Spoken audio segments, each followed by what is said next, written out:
Hey there! Today we are diving into a common data manipulation problem. Picture this. You have a data frame with values and quality control flags and lists, and you only want to keep the values where the corresponding flag is empty. How can we tackle this problem efficiently? Let's find out together.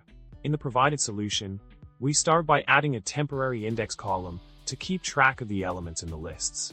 Next, we explode the lists into proper series to easily filter out the values based on the empty quality control flags.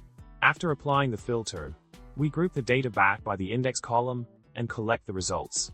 This approach ensures we retain only the desired values according to the specified condition. Intriguing, right?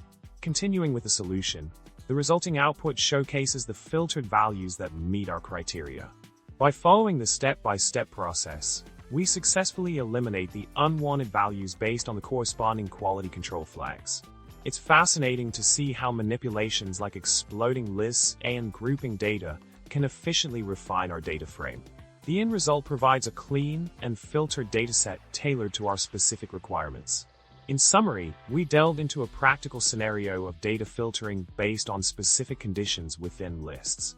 By implementing a structured approach involving list explosions and groupings, we effectively refined our data frame to preserve the desired values. I hope you found this journey through data manipulation insightful and engaging. Remember to like, subscribe, and comment below with your thoughts. Until next time, happy coding!